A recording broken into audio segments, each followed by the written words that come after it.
पूर्णप्रज्ञस्तृतीयस्थो भगवत्कार्यसाधकः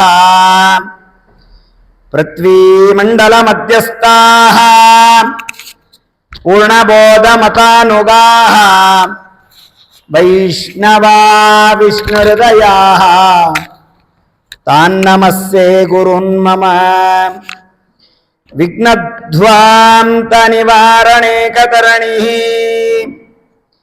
विघ्नाटवी पावकः विघ्नो व्याकुललोपमर्दगरुडो विघ्नेभ पंचाननः विघ्नोत्तुंग गिरिप्रभेदनपविः विघ्नाब्धि कुंभोद्भवः विघ्नाघौग घनप्रचंड पवनः आयात् प्रसादो गुरोः। ओम शन्नो मित्रस्यं वरुणः शन्नो भवत्वर्यमा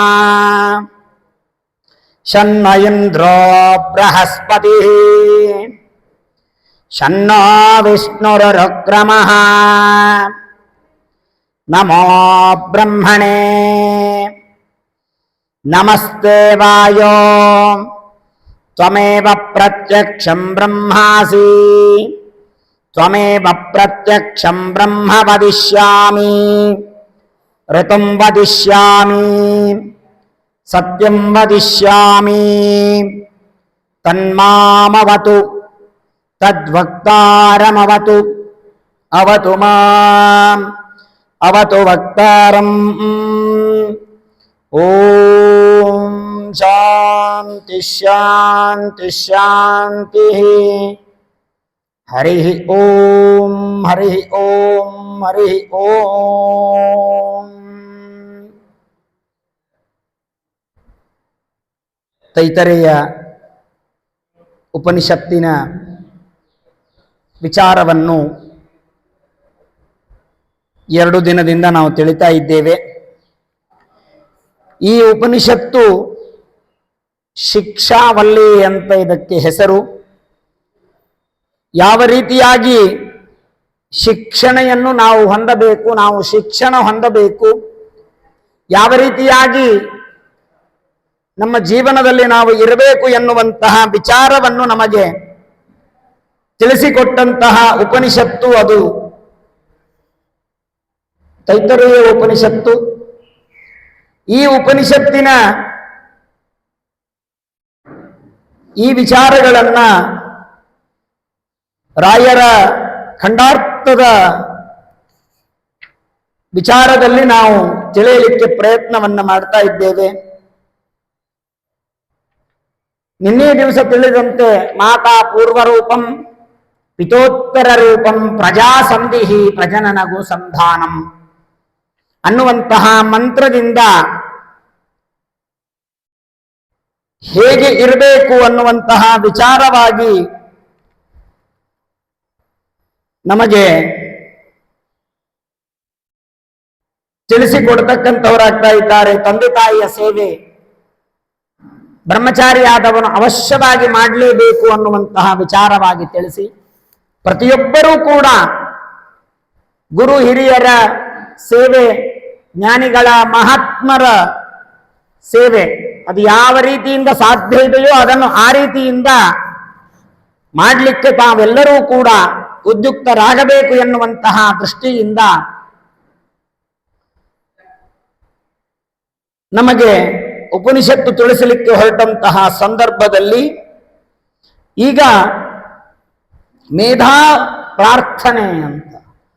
ಮೇಧಾ ಪ್ರಾರ್ಥನೆ ಅಂದ್ರೆ ನಮಗೆ ಏನೋ ಒಂದು ಬುದ್ಧಿ ಇರ್ತದೋ ಆ ಬುದ್ಧಿಯ ಒಂದು ವಿಶೇಷತೆ,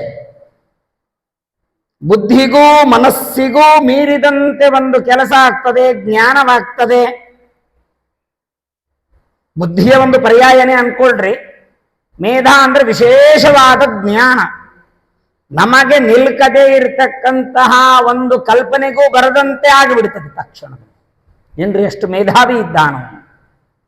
ಅಂದರೆ ಬುದ್ಧಿವಂತನಿದ್ದಾನೆ, ಜ್ಞಾನಿ ಇದ್ದಾನೆ. ಮೇಧಾ ಅನ್ನುವಂತಹದ್ದು ಅತ್ಯಂತ ಶ್ರೇಷ್ಠವಾಗಿರ್ತಕ್ಕಂತಹದ್ದು. ಮೇಧಾಮ್ಮ ಇಂದ್ರೋ ದಧಾತು ಅಂತ. ಆಗ ಅಲ್ಲಿ ಮೇಧಾ ಪ್ರಾರ್ಥನೆಯನ್ನು ಉಪನಿಷತ್ತು ಮಾಡಲಿಕ್ಕೆ ಹೊರಡತಕ್ಕಂತಹದ್ದಾಗ್ತದೆ. ಮೇಧಯಾ ಅಂತ ಹೇಳಿ ಯಶ್ಚಂದಸಾಂ ವೃಷಭೋ ವಿಶ್ವರೂಪಃ ಛಂದೋಭ್ಯೋಧ್ಯಮೃತಾತ್ ಸಂಬಭೂವ ಸಮೇಂದ್ರೋ ಮೇಧಯಾ ಸ್ಪೃಣೋತು. ಯಾವ ಇಂದ್ರ ಅಷ್ಟೈಶ್ವರ್ಯ ಸಂಪನ್ನನಾಗಿರ್ತಕ್ಕಂತಹ ಯಶ್ಚ ಇಂದ್ರ ತಾನು ಅಧಿಪಃ ವಿಶ್ವರೂಪಃ ಆನಂದಮಯವಾಗಿರ್ತಕ್ಕಂತಹ ಜ್ಞಾನವುಳ್ಳ ಪರಮೇಶ್ವರಶಾಲಿಯಾಗಿರ್ತಕ್ಕಂತಹ ಇಂದ್ರ ಅಂದ್ರೆ ಇದು ಐಶ್ವರ್ಯ, ಎಲ್ಲ ವಿಧವಾಗಿರ್ತಕ್ಕಂಥ ಐಶ್ವರ್ಯ ಹೊಂದಿರತಕ್ಕಂತಹ ಇಂದ್ರ ಅಂದ್ರೆ ಪರಮಾತ್ಮ. ನೀನೇನು ಮಾಡು ಭಗವಂತ, ವೇದ ವ್ಯಾಸದೇವರೇ ಛಂದಸಾಂ, ಅವಕ್ಕೆಲ್ಲ ವೇದಗಳಿಗೆ ನಿಯಾಮಕರು, ಅಧಿಪತಿಯಾಗಿರ್ತಕ್ಕಂಥವನು ಭಗವಂತ. ಇದು ಐಶ್ವರ್ಯ, ಎಲ್ಲ ಐಶ್ವರ್ಯವನ್ನು ಕೂಡಿರ್ತಕ್ಕಂತಹ ಭಗವಂತ ವಿಶ್ವರೂಪ. ನಿನ್ನ ಅನೇಕ ನಾನಾ ವಿಧವಾದ ರೂಪಗಳು, ಅಜ್ಞಾನಾನಂದಮಯವಾದ ರೂಪಗಳು. ಯಾಕಂದ್ರೆ ದೇವರು ಎಲ್ಲದರಲ್ಲಿ, ಎಲ್ಲ ರೂಪದಲ್ಲಿ, ಎಲ್ಲ ಕಾಲದಲ್ಲಿ, ಎಲ್ಲ ಅವಸ್ಥೆಯಲ್ಲಿ, ಎಲ್ಲ ಕಡೆಗೂ ಇದ್ದಾನೆ. ಕಾಲಾಂತರ್ಗತ ಕಾಲ ನಿಯಾಮಕ ಕಾಲಾತೀತ ತ್ರಿಕಾಲಜ್ಞ ಕಾಲ ಪ್ರವರ್ತಕ ಕಾಲ ನಿವರ್ತಕ ಕಾಲೋತ್ಪಾದಕ ಕಾಲ ಮೂರ್ತಿ ತವ ದಾಸೋಹಂ ತವ ದಾಸೋಹಂ. ಭಗವಂತ ಕಾಲ ನಿಯಾಮಕ, ಕಾಲಾಂತರ್ಗತ, ಪ್ರತಿಯೊಂದರಲ್ಲೂ ಇದ್ದಾನೆ. ಸಮಯ, ಕಾಲ, ಮಂತ್ರ, ಯಂತ್ರ ಎಲ್ಲ ಕಡೆಗೂ ದೇವರಿದ್ದಾನೆ. ಅಂತಹ ವಿಶ್ವರೂಪ, ಅದಕ್ಕೆ ದೇವರಿಗೆ ವಿಶ್ವರೂಪ ಅಂತ ಕರೀತಾರೆ. ಎಲ್ಲ ಕಡೆಗೂ ಇದ್ದಾನೆ, ಎಲ್ಲ ವಿಧವಾಗಿರ್ತಕ್ಕಂತಹ ಮಹಿಮೆಯಿಂದ ಕೂಡಿಕೊಂಡು ಇದ್ದಾನೆ. ಆದ್ದರಿಂದ ಅವನಿಗೆ ವಿಶ್ವರೂಪ. ಛಂದೋಭ್ಯೋದ್ಯಮೃತಾತ್ ಸಂಭವೂವ, ಹೇ ಎಲ್ಲ ಕಡೆಗೂ ವಾಸವಾಗಿರ್ತಕ್ಕಂತಹ ನಾನಾ ರೂಪಗಳಿರತಕ್ಕಂತಹ ಪರಮಾತ್ಮ, ವೇದಗಳಿಂದ ತಿಳಿಯಲ್ಪಡ್ತಕ್ಕಂಥವನು ನೀನು, ಬೇರೆ ಯಾವುದರಿಂದಲೂ ಕೂಡ ಗಮ್ಯನಲ್ಲ. ವಿಷ್ಣು ತತ್ವ ನಿರ್ಣಯದಲ್ಲಿ ಶ್ರೀಮದಾಚಾರ್ಯ ಅಣುಸುಧಾ ದೇವರನ್ನು ಹೇಗೆ ತಿಳಿದುಕೊಳ್ಬೇಕು, ಸದಾಗಮೇಕ ವಿಜ್ಞೇಯಂ ಸಮತೀತಕ್ಷರಾಕ್ಷರಂ ನಾರಾಯಣಂ ಸದಾ ವಂದೇ ನಿರ್ದೋಷಾಶೇಷ ಸದ್ಗುಣಂ ಅಂತ ಹೇಳ್ತಾರೆ. ಏನು ಹೇಳ್ತಾರೆ ಅಂದ್ರೆ, ಸ್ವಲ್ಪ ನಾವು ಒಂದರ ಮಟ್ಟಿಗೆ ವ್ಯವಸ್ಥೆಯನ್ನು ವಿಚಾರ ಮಾಡಬೇಕಾದ್ರೆ, ದೇವರು ನಮಗೆ ಪ್ರತ್ಯಕ್ಷ ಕಾಣುವನಲ್ಲ. ನಮ್ಮ ಇಂದ್ರಿಯಕ್ಕೆ ದೇವರಿಗೆ ಪ್ರತ್ಯಕ್ಷವಾಗಿ ದೇವರನ್ನು ನಾವು ಕಾಣ್ತಾ ಇಲ್ಲ. ಮತ್ತೇನ್ರಿ, ದೇವರು ನೋಡ್ತೀವಲ್ಲ, ದೇವರ ಮೂರ್ತಿ ನೋಡುತ್ತೇವೆ ನಾವು, ಕಲ್ಲನ್ನು ನೋಡುತ್ತೇವೆ, ಪ್ರತಿಮೆಯನ್ನು ನೋಡುತ್ತೇವೆ, ಹಿತ್ತಾಳೆ ತಾಮ್ರವನ್ನು ನೋಡುತ್ತೇವೆ, ಬೆಳ್ಳಿ ಬಂಗಾರವನ್ನು ನೋಡುತ್ತೇವೆ. ಯಾಕಂತೆ ಅಂದರೆ ಪ್ರಾಕೃತ ಕಣ್ಣಿನಿಂದ ದೇವರು ಪ್ರತ್ಯಕ್ಷ ಗೋಚರನಲ್ಲ ನಮಗೆ. ಯಾಕೆ ನಾವಷ್ಟು ಸಾಧನ ಮಾಡಿಲ್ಲ. ಅರ್ಥೇಂದ್ರಿಯ ಸನ್ನಿಕರ್ಷ ಪ್ರತ್ಯಕ್ಷಂ, ಒಂದು ಪದಾರ್ಥ ಮತ್ತು ಇಂದ್ರಿಯಗಳಿಗೆ ಯಥಾರ್ಥವಾಗಿ ಸನ್ನಿಕರ್ಷವಾದಾಗ ಪ್ರತ್ಯಕ್ಷ. ಅದು ಎಲ್ಲರಿಗೂ ಮಾಡ್ಲಿಕ್ಕೆ ಸಾಧ್ಯ ಇಲ್ಲ. ಜ್ಞಾನಿಗಳಿಗೆ, ಮಹಾತ್ಮರಿಗೆ, ಅಂಥವರಿಗೆ ಮಾತ್ರ ಅದು ಶಕ್ಯವಾಗ್ತಕ್ಕಂತಹದ್ದಾಗ್ತದೆ. ಅಂತಹ ಜ್ಞಾನಿಗಳಿಗೆ, ಮಹಾತ್ಮರಿಗೆ ಮಾತ್ರ ಅದು ಶಕ್ಯವಾಗುವುದರಿಂದ ನಮಗೆ ದೇವರಂತರೂ ಪ್ರತ್ಯಕ್ಷ ಕಣ್ಣಿಗೆ ಕಂಡಿಲ್ಲ. ಅನುಮಾನ ಮಾಡಬೇಕಾದರೆ ದೇವರಂತಹ ವಸ್ತು ಇನ್ನೊಂದಿಲ್ಲ. ಊಹೆ, ಅನುಮಾನ ಅಂದ್ರೆ ಊಹೆ. ಊಹೆ ಮಾಡಬೇಕಾದರೆ ದೇವರಂತಹ ವಸ್ತು ಜಗತ್ತಿನಲ್ಲಿ ಇನ್ನೊಂದಿಲ್ಲ, ಪ್ರತ್ಯಕ್ಷ. ಈಗ ನಾವು ಇದನ್ನು ನೋಡಿದ್ವಿ, ಇದು ಪುಸ್ತಕ, ಇದು ಹೂವ, ಇದು ಮಂತ್ರಾಕ್ಷತೆ, ಇದು ಗಂಟೆ, ಇದು ಪೀಠ ಅಂತ ಪ್ರತ್ಯಕ್ಷವಾಗಿ ಅರ್ಥೇಂದ್ರಿಯ ಸನ್ನಿಕರ್ಷ ಮಾಡ್ಕೊಳ್ತೀವಿ. ಇನ್ನು ಅನುಮಾನ ಮಾಡ್ತೀವಿ, ಊಹೆ ಮಾಡ್ತೀವಿ ನಾವು. ಹೇಗೆ? ದೂರದಲ್ಲಿ ಹೊಗೆ ಕಾಣಿಸ್ತಾ ಇದೆ, ಅಲ್ಲಿ ಅಗ್ನಿ ಇದೆ ಅಂತ ಊಹೆ ಮಾಡ್ತೀವಿ. ಯಾಕೆ ಅಂದ್ರೆ ಮನೆಯಲ್ಲಿ ಹೊಗೆ ಮತ್ತು ಅಗ್ನಿ ಇದ್ದಿದ್ದು ಅಡಿಗೆ ಮನೆಯಲ್ಲಿ ನಮಗೆ ಸಿದ್ಧ ಇರ್ತದೆ. ಮತ್ತು ಹಳೆ ಮನೆಯಾಗ, ಈಗಿನ ಹೊಸ ಮನೆಯಲ್ಲ, ಮತ್ತೆ ಹಳೆ ಮನೆಯಲ್ಲಿ ಹೇಳ್ತಾ ಇರುವಂತಹದ್ದು ನಾನು. ಶಾಸ್ತ್ರ ಹಳೇದಲ್ಲ, ಅದಕ್ಕೆ ಹಳೇದು ಹೇಳ್ತೇವೆ. ಈಗಿನ ಮನೆಯಲ್ಲಿ ಧೂಮನೇ ಇಲ್ಲ, ನಿರ್ಧೂಮ ಇರ್ಲಿ. ಅಂದ್ರೆ ಅಡಿಗೆ ಮನೆಯಲ್ಲಿ ಯಾವ ರೀತಿಯಾಗಿ ಬೆಂಕಿ ಮತ್ತು ಅಗ್ನಿ, ಬೆಂಕಿ ಮತ್ತು ಹೊಗೆ ಎರಡೂ ಕೂಡಿಕೊಂಡಿದ್ದು ನೋಡಿದಾಗ, ದೂರದಲ್ಲಿ ಬೆಟ್ಟದಲ್ಲಿ ನಾವು ನೋಡಿದಾಗ ಹೊಗೆ ನೋಡಿದಾಗ ಅಲ್ಲಿ ಅಗ್ನಿ ಇದೆ ಅಂತ ನಾವು ಅನುಮಾನವನ್ನು ಮಾಡ್ತೇವೆ. ಹಾಗೆ ದೇವರು ಅಂತ ಅನುಮಾನ ಮಾಡಲಿಕ್ಕೆ ದೇವರಂತ ವಸ್ತು ಇನ್ನೊಂದಿಲ್ಲ. ಅಲ್ಲಿ ಅಲ್ಲಿ ನಾವು ಹೊಗೆಯನ್ನು ನೋಡಿದಾಗ ನಮಗೆ ಇನ್ನೊಂದು ಅಗ್ನಿ ನೆನಪಾಗ್ತದೆ, ಮನೆಯಲ್ಲಿರುವ ಅಗ್ನಿ ನೆನಪಾಗ್ತದೆ, ಮಹಾನಸದಲ್ಲಿರುವಂತಹದ್ದು. ಅಲ್ಲಿ ಅಗ್ನಿ ಇರಬಹುದು ಅಂತ ನಾವು ಹೇಳ್ಬೋದು. ಆದ್ರೆ ದೇವರಂತಹ ವಸ್ತು, ರಾಮನಂತವನು ಯಾರಿದ್ದಾರೋ, ರಾಮನಂತವನು ರಾಮನೇ ಇರಬೇಕು, ಇಲ್ಲ ಕೃಷ್ಣನೇ ಇರಬೇಕು, ಅವನೇ ಇರಬೇಕು ಹೊರತು ಇನ್ನೊಬ್ಬ ವ್ಯಕ್ತಿ ಇಲ್ಲ. ಆದ್ದರಿಂದ ಅನುಮಾನ ಮಾಡಿ ಊಹೆ ಮಾಡಲಿಕ್ಕೆ ದೇವರನ್ನು ನಮಗೆ ತಿಳಿದುಕೊಳ್ಳಿಕ್ಕಾಗಲಿಲ್ಲ. ದೇವರು ಎದರಿಂದ ವೇದ್ಯ ಅಂದ್ರೆ ಸದಾಗಮೇಕ ವಿಜ್ಞೇಯಂ. ದೇವರನ್ನು ಹೆಂಗೆ ತಿಳಿಬೇಕು ನಾವು ಅಂದ್ರೆ ಆಗಮದಿಂದಲೇ ತಿಳಿದುಕೊಳ್ಳಬೇಕು. ದೇವರಿದ್ದಾನೆ ಅಂತ ಆಗಮನೇ ಹೇಳುತ್ತದೆ. ಇಲ್ಲಂದ್ರೆ ಏನು ಅಸ್ತಿತ್ವ ರೀ? ಕಣ್ಣಿಗೆ ಕಂಡಿಲ್ಲ ಅಂತ ನೋಡೋದು ಬಿಟ್ಟು ಬಿಡ್ತೀವಿ, ಊಹೆ ಮಾಡ್ಲಿಕ್ಕೆ ನಿಲ್ಲಿಕ್ಕಿಲ್ಲ ಆದ್ದರಿಂದ ಬಿಟ್ಟು ಬಿಡ್ತೀವಿ. ಮತ್ತೆ ಎದರಿಂದ ತಿಳಿಬೇಕು ನಾವು? ನಮಗೆ ಕಂಡಿಲ್ಲ, ಊಹೆ ಮಾಡ್ಲಿಕ್ಕೆ ನಿಲುಕುವಂತವನಲ್ಲ, ಮತ್ತೇವರೇ ಇಲ್ಲ, ಹೇಗೆ ಇಲ್ಲ? ಸದಾಗಮೇಕ ವಿಜ್ಞೇಯಂ. ದೇವರು ಆಗಮದಿಂದ ಪ್ರತಿಪಾದ್ಯನಾಗಿದ್ದಾನೆ. ಅಂತಹ ಆಗಮ ಪ್ರತಿಪಾದ್ಯನಾಗಿರ್ತಕ್ಕಂಥವನು ಭಗವಂತ. ಸದಾಗಮೇಕ ವಿಜ್ಞೇಯಂ. ಅದಕ್ಕೆ ಈ ಉಪನಿಷತ್ತು, ಮಂತ್ರ, ವೇದ ಪ್ರತಿಯೊಂದು ಕೂಡ ದೇವರನ್ನೇ ತಿಳಿಸಿಕೊಡ್ಲಿಕ್ಕೆ ಹೊರಡ್ತದೆ. ದೇವರನ್ನು ನಮಗೆ ಅನುಗ್ರಹ ಮಾಡಿಸ್ಲಿಕ್ಕೆ, ನಮಗೆ ತಿಳಿಸಿಕೊಡ್ಲಿಕ್ಕೆ ಹೊರಡ್ತಕ್ಕಂತಹದ್ದಾಗ್ತಾ ಇದೆ. ಅದಕ್ಕಾಗಿ ಛಂದೋಭ್ಯೋ ಜಮೃತಾತ್ ಸಂಭಭೂವ ಸಮೇಂದ್ರೋ ಮೇಧಯಾ ಸ್ಮೃಣೋತು. ನನಗೆ ದೇವರೇ ನಿನ್ನ ಜ್ಞಾನ ಮಾಡಿಸಿ, ವೇದಗಳಿಂದ ತಿಳಿದುಕೊಡುವಂತಹ ಏನು ಜ್ಞಾನ ಇದೆಯಲ್ಲ, ಅದು ದೇವರೇ ನೀನು ಸರ್ವೋತ್ತಮ, ನೀನು ದೊಡ್ಡವನು ಅನ್ನುವಂತಹ ಜ್ಞಾನ ವೇದವ್ಯಾಸ ದೇವರೇ ನನಗೆ ತಂದು ಕೊಡ್ರಿ. ಅಷ್ಟೇ ಅಲ್ಲ, ನನ್ನನ್ನು ಮೇಧಯಾ ಸ್ಪೃಣೋತು, ಮೇಧಾಶಕ್ತಿಯಿಂದ ಬಲಪಡಿಸುವರಾಗ. ಬುದ್ಧಿಶಕ್ತಿ, ಮೇಧಾಶಕ್ತಿ, ಜ್ಞಾನ ಮಾಡಿಕೊಳ್ಳುವ ಶಕ್ತಿಯಿಂದ ನಮ್ಮನ್ನು ಬಲಪಡಿಸ್ರಿ. ಯಾಕೆ ಅಂದ್ರೆ ನಾವು ಎಲ್ಲದರಲ್ಲಿ ಸ್ವಲ್ಪ ಕಮ್ಮಿ ಇದ್ದೇವೆ, ವೀಕ್ ಇದ್ದೇವೆ. ನಮ್ಮ ಬುದ್ಧಿಶಕ್ತಿ ಅಷ್ಟು ಪ್ರಚೋದನೆ ಮಾಡುವುದಿಲ್ಲ. ಒಂದೊಂದು ಸಲ ನಮ್ಮ ಬುದ್ಧಿಶಕ್ತಿ ಮೀರಿ ಕೆಲವೊಂದಾಗಿ ಬಿಟ್ಟಿರ್ತದೆ. ಒಂದೊಂದು ಸಲ ನಮ್ಮ ಕಲ್ಪನೆಗೂ ನಿಲುಕದಂತಾಗಿರ್ತದೆ. ಅದು ಮೇಧಾಶಕ್ತಿ, ವಿಶೇಷ ಜ್ಞಾನ. ಅದು ನಾವು ಅನ್ಕೊಂಡಿರುವುದೇ ಇಲ್ಲ, ಅದರದ್ದು ಆಗಿಬಿಡ್ತದೆ. ಅದು ನಮಗೆ ಜ್ಞಾನ ಆಗ್ತದೆ. ನಾವು ಅನ್ಕೊಂಡಿದ್ದಿಲ್ಲಪ್ಪ, ಆದರೂ ಆಯ್ತಲ್ಲ ಅನ್ನುವಂತಹ ಕಲ್ಪನೆಗೆ ಮನುಷ್ಯ ಬರುತ್ತಾನೆ. ಒಂದು ಉದಾಹರಣೆ ಹೇಳ್ತೇನೆ. ದೇವರು, ಪ್ರಾಣದೇವರು, ತಿಮ್ಮಪ್ಪ ಗುರುಗಳು ಸಾಕ್ಷಿಯಾಗಿ ಆ ಮೇಧಾಶಕ್ತಿ ಹೆಂಗಿರ್ತದೆ ಅಂದ್ರೆ, ನಿನ್ನೆ ಉದಾಹರಣೆ ಕೊಡ್ತೀನಿ ನಾನು. ನಿಜವಾಗಲೂ ಅವಸರದಲ್ಲಿ ನೋಡ್ಕೊಂಡಿದ್ದು ಪುಸ್ತಕ ಮನೆಯಾಗಿ ಬಿಟ್ಟು ಬಂದ್ಬಿಟ್ಟೆ. ನಿನ್ನೆ ಪ್ರವಚನ ಮಾಡಲಿಕ್ಕೆ ನನ್ನ ಹತ್ರ ಪುಸ್ತಕ ಇದ್ದಿದ್ದಿಲ್ಲ, ನೋಡ್ಕೊಂಡಿದ್ದೆ ಮಾತ್ರ, ಪುಸ್ತಕ ಬಿಟ್ಟು ಬಂದುಬಿಟ್ಟೆ. ಇಲ್ಲಿ ಬಂದು ಕುಳಿತ ಮೇಲೆ ನೋಡ್ತೀನಿ, ಬ್ಯಾಗ್ ತೆಗೆದು ಪುಸ್ತಕ ಇಲ್ಲ. ಏನು ಗುರ್ತೇ ಆಗಲಿಲ್ಲ, ಒಂದು ಕ್ಷಣ ಗುರುತಾಗಲಿಲ್ಲ. ಆಗ ನನಗೆ ವಿಶ್ವಾಸ ಇರೋದು ಸುಂದರಕಾಂಡದಲ್ಲಿ, ವಾಯುದೇವರ ಸ್ತೋತ್ರ ಸುಂದರಕಾಂಡ ಪಾರಾಯಣ. ಒಂದು 3 ನಿಮಿಷಗಳ ಕಾಲ ಸುಂದರಕಾಂಡ ಪಾರಾಯಣ ಮಾಡಿದೆ. ಆನ್ಲೈನ್ನಲ್ಲಿ ಹುಡುಕಿದೆ, ಪುಸ್ತಕ ಸಿಕ್ತು. ನೋಡಿ ಮೇಲಿನ ಭಾವವನ್ನು ಮಾತ್ರ, ಏನು ನೋಡಿಕೊಂಡಿದ್ದೆ ಮಾತ್ರ ಹೇಳಿದೆ. ಅದು ನನ್ನ ಶಕ್ತಿ ಅಲ್ಲ, ಪ್ರಾಣದೇವರ ವೆಂಕಟರಮಣನ ಶಕ್ತಿ. ಅದು ಮೇಧಾಶಕ್ತಿ, ಬುದ್ಧಿಶಕ್ತಿಯಿಂದ ಏನು ನೋಡಿಕೊಂಡಿದ್ದೆ ಅಷ್ಟು ನೆನಪಿತ್ತು, ಅದನ್ನು ಮಾತ್ರ ಹೇಳಿ ಮುಗಿಸಿದೆ. ಇದು ಮೇಧಾಶಕ್ತಿ ಅಂತ ದೇವರು ಕೊಟ್ಟಿದ್ದು. ಅದು ನನಗೆ ಆದಂತಹ ಪ್ರತ್ಯಕ್ಷ ಅನುಭವ. ನಿಮಗೆ ಯಾರಿಗೂ ಕಲ್ಪನೆ ಬಂದಿಲ್ಲ. ಪುಸ್ತಕ ಇಟ್ಟುಕೊಂಡು ಹೇಳಿದ್ರೋ ಬಿಟ್ರೋ ಏನೂ ಕಲ್ಪನೆ ಬರಲಿಲ್ಲ ನಿಮಗೆ. ಆದರೆ ನನಗೆ ಒಳಗೆ ಪುಸ್ತಕ ಇಲ್ಲದೇನೆ 1 ಗಂಟೆಗಳ ಕಾಲ ವೇದಗಳ ಅರ್ಥವನ್ನು ಹೇಳುವುದಿದೆಯಲ್ಲ, ಅದು ನನ್ನ ಸಾಮರ್ಥ್ಯ ಅಲ್ಲ. ಧನ್ಯಾನಿ ಸ್ಥಳ ವೈಭವಾನಿ ಕತಿಚಿದ್ ವಸ್ತೂನಿ. ಈ ಸ್ಥಾನದ ಮಹಿಮೆ, ಆ ಮೇಧಾಶಕ್ತಿ, ದೇವರು ಕೊಟ್ಟ ಅನುಗ್ರಹ. ನಿಜವಾಗ್ಲೂ ನಿನ್ನೆ ಬಹಳ ಇದಾಯ್ತು ನನಗೆ.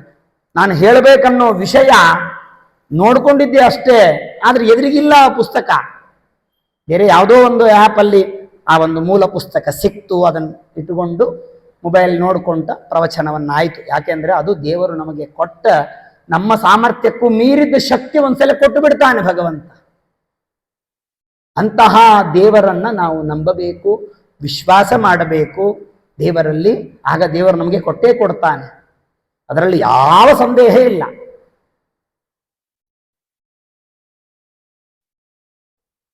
ಯಾಕೆ ನನಗೆ ಅಂಜಿಕೆ ಅಂದ್ರೆ ನೀವೆಲ್ಲರೂ ಕೇಳ್ತೀರಿ ಮಾಡ್ತೀರಿ ಸಂತೋಷ ಪಡ್ತೀರಿ, ಇದೊಂದು ಇಟ್ಕೊಂಡು ಕೂತಿರ್ತೀವಲ್ಲ ನಾವು, ಇಡೀ ವಿಶ್ವಕ್ಕೆ ತೋರಿಸ್ಲಿಕ್ಕಾಗಿ ಅಂತ ಲೈವ್ ಟೆಲಿಕಾಸ್ಟ್ ಇರ್ತದೆ, ಅಲ್ಲಿ ನಾವು ಹೇಳುವಂತಹದ್ದೇನಿದೆ ಸರಿಯಾಗಿ ಹೇಳಬೇಕಲ್ಲ ಅಂತ ಹೇಳಿ ಅದು ನಮಗೆ ಆ ಸ್ವಾಮಿ ಅನುಗ್ರಹ ಮಾಡಿಕೊಟ್ಟಂತಹ ಮೇಧಾಶಕ್ತಿ, ಬುದ್ಧಿಶಕ್ತಿ ಆ ಸಂದರ್ಭದಲ್ಲಿ ಸ್ಮರಣೆ ಮಾಡಿ ಕೊಡ್ತಾರೆ ನಮಗೆ. ಏನ್ ಹೇಳಬೇಕು ಅಂತ ಮುಂದಿಂದು ಗುರ್ತಾಗುವುದಿಲ್ಲ ಅಂದಾಗ ನಮಗೆ ಅದು ಸಂಸ್ಮರಣೆ ಬರ್ತಾ ಹೋಗ್ತದೆ. ಓ ಮುಂದಿದು.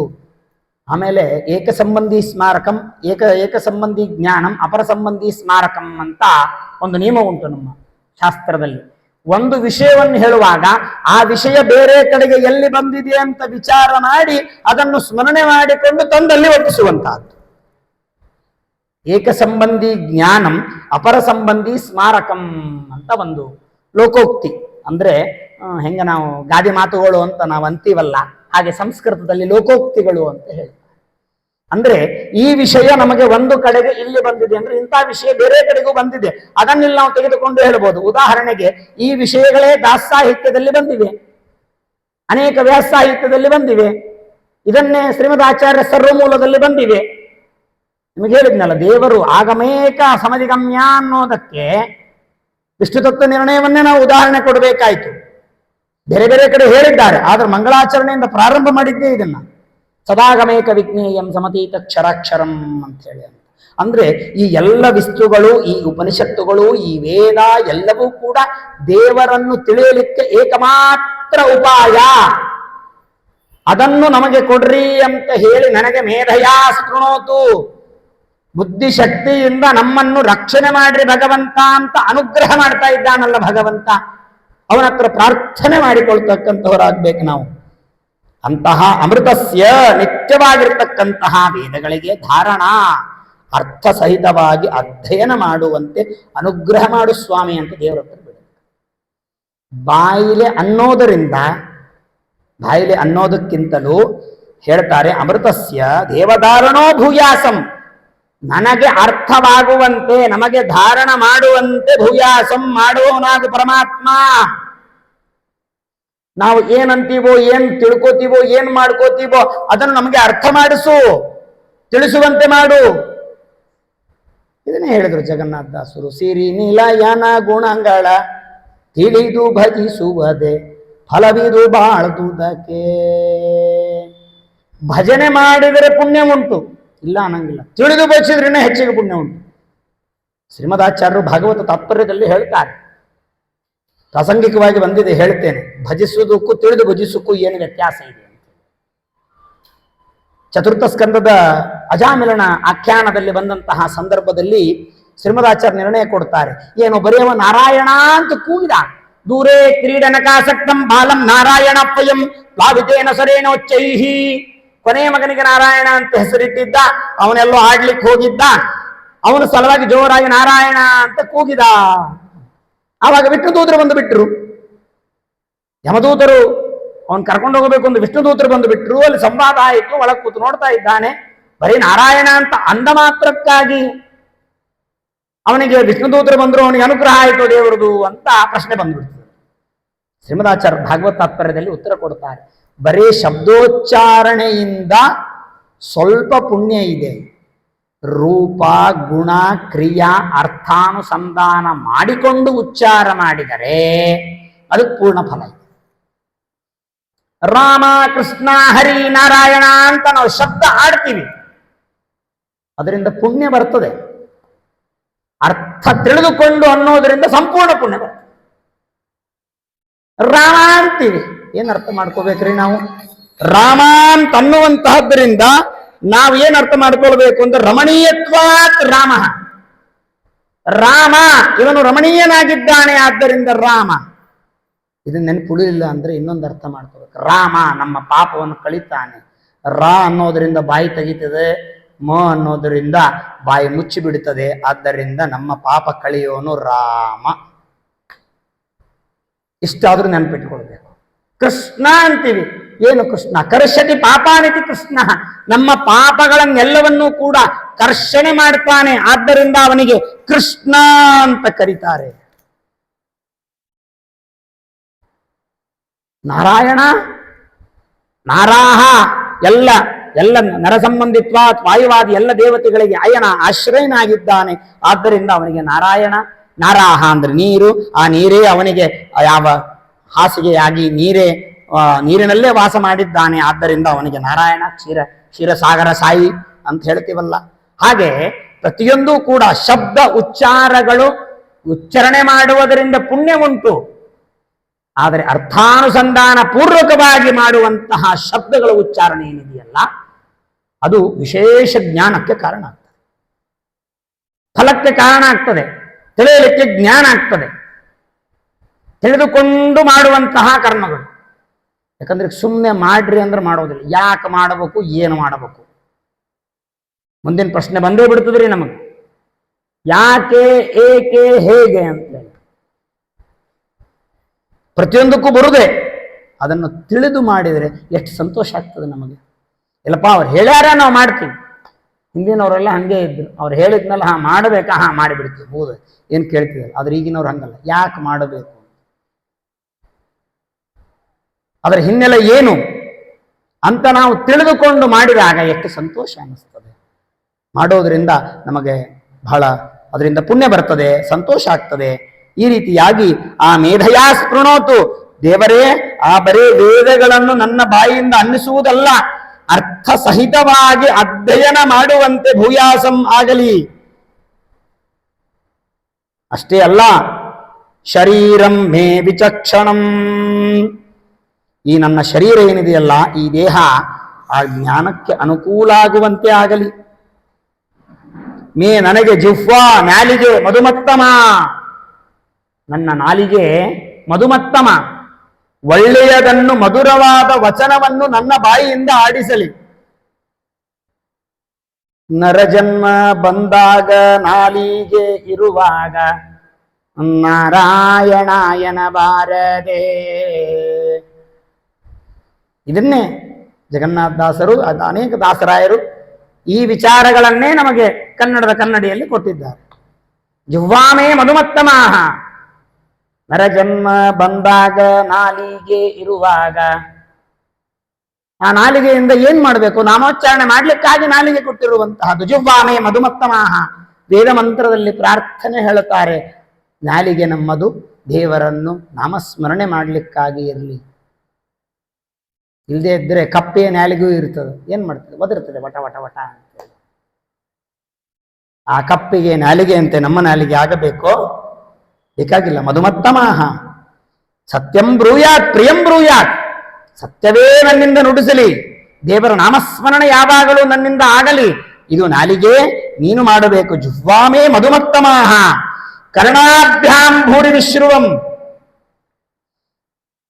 ಕರ್ಣಗಳೇ ಕಿವಿಗಳೇ ಭೂರಿ ಪೂರ್ಣನಾಗಿರತಕ್ಕಂತಹ ಪರಮಾತ್ಮನನ್ನು ಶೃಣೋತು, ಗುಣಗಾನಗಳನ್ನು ಯಾವಾಗಲೂ ಕೇಳುವಂತಾಗಲಿ.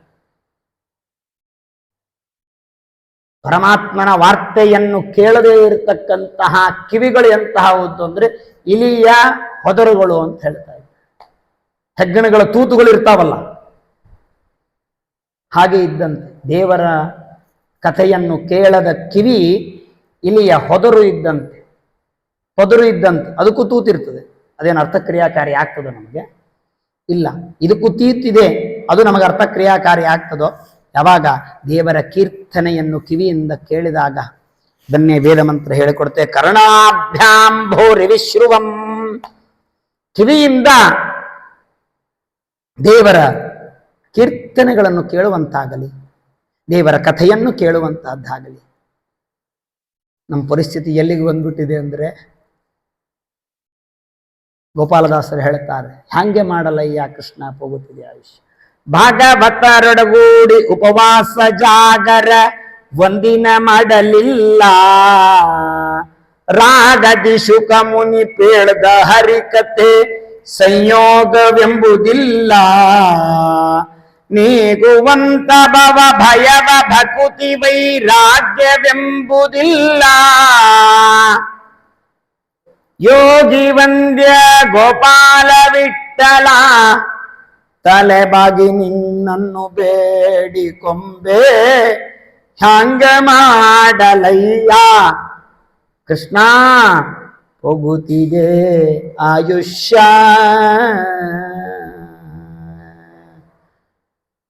ಆಯುಷ್ಯ ಎಲ್ಲ ಹೋಗ್ತಾ ಇದೆ.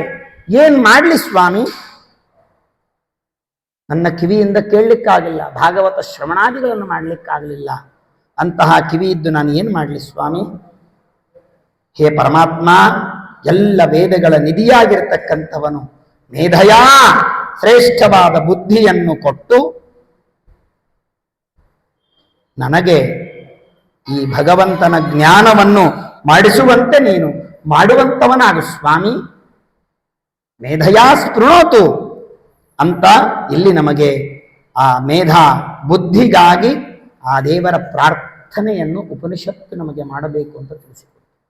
ಯಾಕಂದ್ರೆ ಮನುಷ್ಯನಿಗೆ ಬುದ್ಧಿ ಬಹಳ ಮಹತ್ವದ್ದು, ಜ್ಞಾನ ಬಹಳ ಮಹತ್ವದ್ದು. ಅದು ನಮಗೆ ಕೊಡಬೇಕು ಅಂತಾದರೆ ನಾವು ಇದನ್ನು ದೇವರ ಪ್ರಾರ್ಥನೆ ಮಾಡಿಕೊಳ್ಳಬೇಕು. ಇಲ್ಲಂದ್ರೆ ನಮ್ಮನ್ನು ಹಾದಿ ಬಿಟ್ಟು ಬಿಡ್ತಿದ್ರೆ, ಹಾದಿ ಬಿಟ್ಟು ಬಿಡ್ತೀವಿ. ಯಾನ್ ನೆನವದ್ಯಾನಿ ಕರ್ಮಾಣಿ ತಾನಿ ಸೇವಿತವ್ಯಾನಿ. ಸರಿಯಾಗಿ ನಮಗೆ ಜ್ಞಾನ ಆಗದೆ ಹೋದ್ರೆ